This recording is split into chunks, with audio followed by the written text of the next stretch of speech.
حضرت اسرائیل علیہ السلام اپنے ساتھ 500 عذاب کے فرشتے لاتے ہیں اور ان فرشتوں کے ہاتھ میں جہنم کی چنگاریاں اور گرز ہوتے ہیں، جس سے وہ اس میت کو مار مار کر اس کی روح تکلیف سے نکالتے ہیں اور اس کے پاؤں کے ناخنوں اور کولہوں سے اس کی روح نکالی جاتی ہے۔ لیکن جب کسی مومن کی موت کا وقت قریب آتا ہے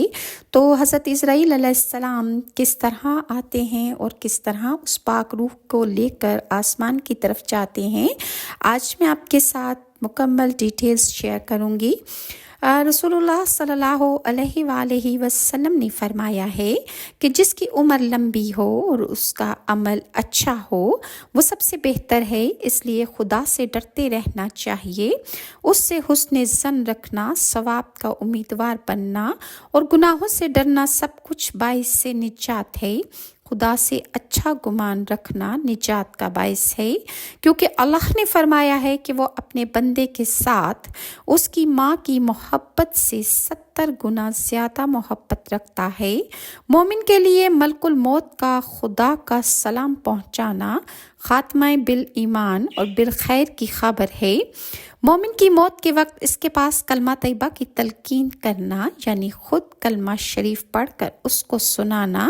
تاکہ وہ کلمہ سن کر خود بھی پڑھے۔ مرنے والے کے خاتمہ بالایمان کے گواہ ہو جاتے ہیں اور وہ شخص جنتی ہو جاتا ہے۔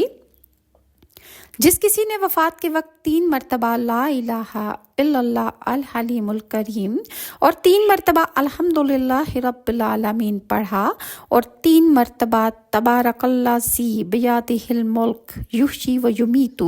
وہو علی کل شیء قدیر پڑھا، وہ جنت میں داخل ہوگا۔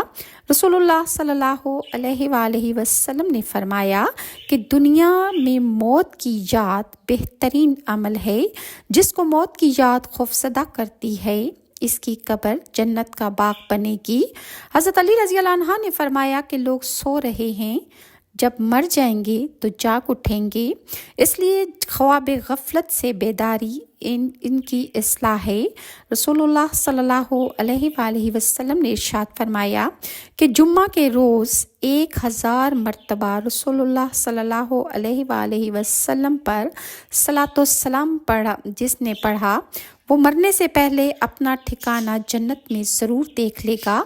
رسول اللہ صلی اللہ علیہ وآلہ وسلم نے ارشاد فرمایا کہ اللہ تعالیٰ ملک الموت کو اپنے ولی کے پاس